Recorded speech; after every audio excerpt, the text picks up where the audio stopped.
خش يا نجم. في عندنا لاعب في نادي الزمالك اسمه شوقي السعيد، معروف جدا جدا جدا جدا.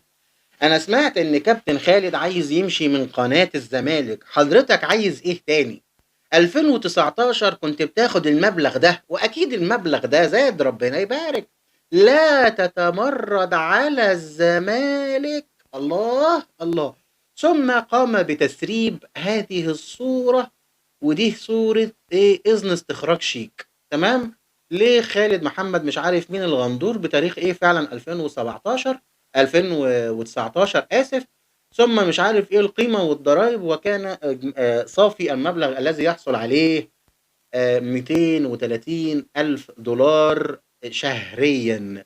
وده عشان بس تعرفوا البيان، قيمة راتبه عن شهر يونيو أو يوليو 2019 من تقديم برنامج الزمالك أو زملكاوي أو أيا قصة.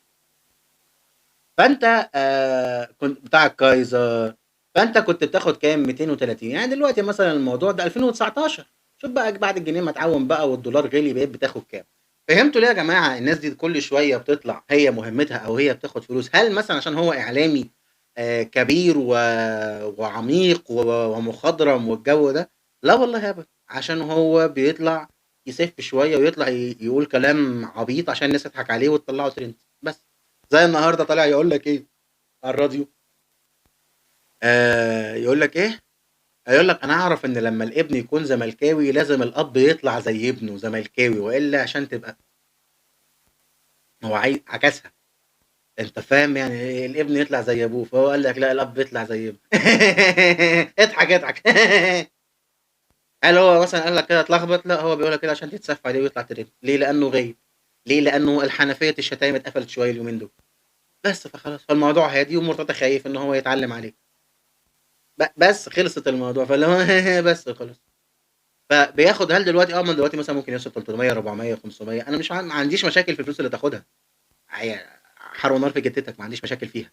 بس الفكره كلها انك تاخدها على حاجه، انما تاخدها على قفا شتايم انت بتقولها، او اشاعات، او تحريض جماهير، او وقيعه بين جماهير، او نشر اكاذيب وتويتات وشيكات واغلفه مجلات مزوره كالعاده، واحنا نطلع نفضحك.